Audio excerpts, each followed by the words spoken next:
Welcome student, Subhash English school के digital lecture में आप लोगों का स्वागत है। आज हम क्लास 7 का पार्ट 1 हम पक्षी उन्मुक्त गगन कविता को पढ़ेंगे। हम पक्षी उन्मुक्त गगन के यहाँ पर समझाया गया। पहले हम जानेंगे कि इस कविता का अर्थ क्या है, मतलब कवि ने इस कविता को लिखा है तो क्यों लिखा है। आप जानिए, आज हम पक्षी के मनोभाव को जानेंगे, मतलब पक्षी क्या सोचता है, उसके मन में क्या विचार है कि अगर उसको कैद कर दिया जाता है तो उसे कैसा महसूस होता है। स्वतंत्रता जो रहती है वो सबको प्रिय होती है, चाहे मनुष्य हो या पक्षी, क्योंकि जब वो स्वतंत्र रहता है तभी अपनी इच्छा अनुसार वो चल सकता है या अपनी इच्छा के अनुसार अपना जीवन व्यतीत कर सकता है। इसी कविता के माध्यम से हम पक्षी की स्वतंत्रता के बारे में जानेंगे कि उसे स्वतंत्रता प्रिय है। हम पक्षी उन्मुक्त गगन के पिंजर बंद न गा पाएंगे। पहले हम कठिन शब्दों को जान लेते हैं। उन्मुक्त, उन्मुक्त यानी क्या होता है? स्वतंत्र। गगन, गगन आप लोग जानते हैं, गगन यानी आसमान। पिंजर बंद, पिंजर बंद यानी पिंजरे में बंद। कनक तिल्लिया, कनक यानी सोना और सोने की तिल्लिया, ये सोने का पिंजरा। पुलकित, पुलकित यानी होता है उत्साह से भरे हुए या उत्साह से भरे हुए पक्षी के पंख। अब इसका हम अर्थ जानेंगे। हम पक्षी उन्मुक्त गगन के पिंजर बंद न गा पाएंगे। पक्षी कह रहा है कि हम पक्षी जो है वो स्वतंत्र आसमान में उड़ने वाले जीव हैं। अगर हमको पिंजरे में कैद कर दिया गया तो हमारे जो गाने का तरीका है, हमारे जो रहने का तरीका है, हम उस तरीके से नहीं रह पाएंगे। मतलब हम स्वतंत्रता से ना गा पाएंगे, ना खा पाएंगे, ना रह पाएंगे। कनक तिल्लियों से टकराकर पुलकित पंख टूट जाएंगे।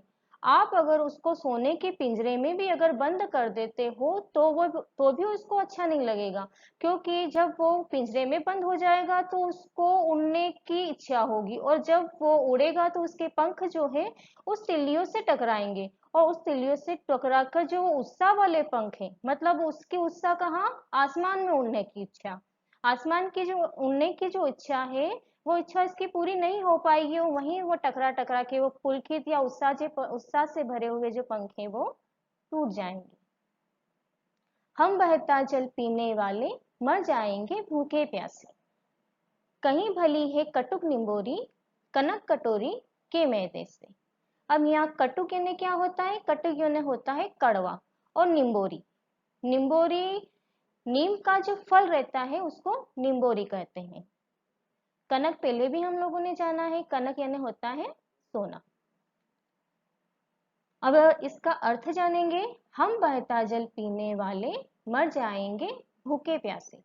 पक्षी कह रहे हैं कि हम तो कहीं भी नदी नाले तालाब कहीं भी पानी मिल जाता है तो वहां हम पीकर अपनी प्यास बुझा लेते हैं, परंतु अगर हमें ऐसा पानी नहीं मिलेगा तो हम भूखे प्यासे मर जाएंगे। एक एग्जाम्पल के माध्यम से आप लोगों को मैं समझाती हूँ। जैसे आपने आपने पिंजरे में किसी पक्षी को बंद कर दिया और आप कहीं 1-2 घंटे के लिए बाहर चले गए, पर अब वो पक्षी अकेला है उस पिंजरे में आपने कटोरी में पानी भर दिया, पर जैसे आप गए तब वो उसने अपने पंखों को हिलाना चालू करा और वो पानी जो वो ढुल गया। अब आप जहां तक नहीं आएंगे वहां तक वो पानी के प्यास के मारे तड़पा करेगा, मतलब उसकी प्यास बुझेगी नहीं। तो इस माध्यम से वो कहने वाला है कि हम तो कहीं भी पानी मिलता है तो वो पी लेते हैं, पर अगर पानी ऐसा पानी नहीं मिला तो वो भूखे प्यासे मर जाएगा। कहीं भली है कटुक निंबोरी कनक कटोरी के मैदे से। अगर आप उसको सोने की कटोरी में भी मैदे के पकवान बना के रख देते हो तो उसको अच्छा नहीं लगेगा। क्यों नहीं लगेगा? क्योंकि उसमें उसकी स्वतंत्रता नहीं है। स्वतंत्रता किसमें है उसकी? कटुक निंबोरी को खाने में। कटुक निंबोरी यानी भले वो कड़वी है पर उसमें उसकी स्वतंत्रता है, उसको वो अच्छी लग रही है, भले ही वो कड़वी है पर वो उसमें उसकी स्वतंत्रता है और स्वतंत्रता से उसको प्राप्त कर रहा है। स्वर्ण श्रृंखला के बंधन में अपनी गति उड़ान सब भूले, बस सपनों में देख रहे हैं तरु की पुंगी पर के झूले। स्वर्ण, स्वर्ण यानी होता है सोना। श्रृंखला यानी कतारबंद। कतारबंद मतलब अपन चलो पिंजरे के माध्यम से जानते हैं कि जो पिंजरा बना रहता है वो तिल्लियां जो रहती है वो कतारबंद बनी हुई रहती है, तभी वो पिंजरा बनता है। बंधन यानी कैद करना। तरु, तरु यानी होता है पेड़। फुंगी, फुंगी यानी पेड़ की सबसे ऊंची वाली डाली जो रहती है उसको फुंगी कहा जाता है। अब इसको अर्थ के माध्यम से हम जानेंगे। स्वर्ण श्रृंखला के बंधन में अपनी गति उड़ान सब भूले। अगर आप उन्हें पक्षियों को सोने के पिंजरे में बंद भी कर दिया, मतलब उसको सोने का पिंजरा ला के दे दिया, उसमें उसको बंद कर दिया, पर वो कैद हो गया, तो वो अपनी गति है, उसकी जो उड़ान है, उसका जो रहना है, उसका जो उत्साह है, वो सब वो भूल जाएगा कि वो कैसे उड़ता था, इतने अपनी ऊंचाइयों तक आसमान को छू लेता था। वो सब उसको भूल जाएगा। कैद बंधन में अगर हो जाएगा तो इंसान कुछ नहीं कर सकता, उसी प्रकार पक्षी भी कुछ नहीं कर सकता है। बस सपनों में देख रहे हैं तरु की फुंगी पर के झूले। बस वो सपनों में ही सोचा करेगा कि वो सबसे तरु की मतलब पेड़ की डाली के सबसे ऊपर बैठा हुआ है और वहां पर झूला झूल रहा है। ऐसे थे अरमान के उड़ते, नीले नभ की सीमा पाने। लाल किरण सी चोंच खोलकर चुगते तारक अनार के दाने। नीले नभ, नीले नभ यानी नीला आसमान। अब इसको हम अर्थ के माध्यम से जानेंगे। ऐसे थे अरमान के उड़ते, नीले नभ की सीमा पाने। अब पक्षी कह रहा है कि हमारे तो ऐसे अरमान थे कि हम नीले नभ की जो सीमा है उसको छीले, मतलब उसके नीले आसमान की जहां तक छोर जा रहा है, जहां तक उसका अंत हो रहा है, वहां वहां तक उसका हम अपनी उड़ान भर ले। लाल किरण से चोंच खोलकर चुगते तारक अनार के दाने। और उनकी जो चोंच रहती है वो खोलते समय सूर्य के समान दिखाई देती है, और जो तारे जो रहते हैं वो अनार के दाने के समान दिखाई दे रहे हैं। मतलब पक्षी कह रहा है कि हम अपने चोंच को सूर्य के समान किरणों के समान खोलकर जो तारे हैं उन तारे रूपी अनार के दानों को चुग लें। अगली पोयम की लाइन है अपनी। होती सीमाहीन क्षितिज से इन पंखों की होड़ा होड़ी, या तो क्षितिज मिलन बन जाता या तंती सांसों की डोरी। सीमाहीन यानी होता है सीमा, जिसकी सीमा ही ना हो, मतलब जिसका अंत ना हो। क्षितिज, अब क्षितिज ये आप लोगों के लिए नया शब्द है। क्षितिज यानी होता है धरती और आकाश के मिलने का काल्पनिक स्थान। वैसे तो धरती आकाश मिलते नहीं है, पर ये काल्पनिक इसीलिए बोला गया कि मतलब कल्पना में, कल्पना में सोचा जाता है कि वो आपस में मिल रहे हैं, तो उस स्थान को क्या बोला जाता है? क्षितिज। होड़ा होड़ी, होड़ा होड़ी यानी प्रतिस्पर्धा, मतलब आपस में प्रतियोगिता करना।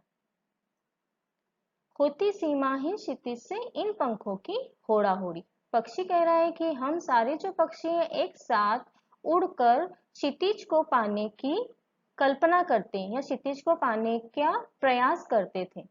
आपने कभी देखा हो कि शाम के समय बहुत सारे पक्षी जो है वो एक साथ उड़ते हैं और आपस में होड़ करते हैं कि सबसे पहले सबसे आगे कौन जाता है। कोई पक्षी आगे भी निकलते हैं, कोई पीछे होते हैं। जैसे आप प्रतियोगिता करते हैं वैसे ये भी प्रतियोगिता करते हैं। या तो क्षितिज मिलन बन जाता, पक्षी कह रहा है या तो क्षितिज का जो काल्पनिक स्थान है वो वास्तविक हो जाता है, या तो पक्षी को वो स्थान मिल जाता, या तंती सांसों की डोरी, या उसको पाने की कोशिश में उसकी उड़ते उड़ते मृत्यु हो जाती। नीड़ ना दो चाहे टहनी का, आश्रय छीन बिन कर डालो, लेकिन पंख दिए हैं तो आकुल उड़ान में विघन ना डालो। नीड़ यानी होता है घर, आश्रय यानी रहने का स्थान, छिन्न भिन्न यानी तोड़ फोड़ कर देना उसको, आकुल यानी उड़ने की जो उत्सुकता रहती है वो, विघ्न यानी बाधा। अब इसका अर्थ हम जानेंगे। नींद ना दो चाहने चाहे टहनी का, मतलब हमें रहने के लिए चाहे टहनी का, टहनी के ऊपर जो हम घोंसला बनाते वो भी हमको ना दो। आश्रय छीन बीन कर डालो, मतलब हमारे रहने के जो घोंसले हैं, जो स्थान है, उसको तोड़ फोड़ कर दो। लेकिन पंख दिए, लेकिन भगवान ने हमको जो पंख दिए हैं उनको उड़ाने में या हमें उड़ने में विघन मत डालो, उसमें हमारी बाधा, उसमें बाधा मत डालिए। ये आज हमने क्लास 7 पाठ 1 हम पक्षी उन्मुक्त गगन के बारे में पढ़ा। इससे संबंधित कुछ भी प्रश्न पूछना है तो आप कमेंट्स में लिख सकते हैं। धन्यवाद।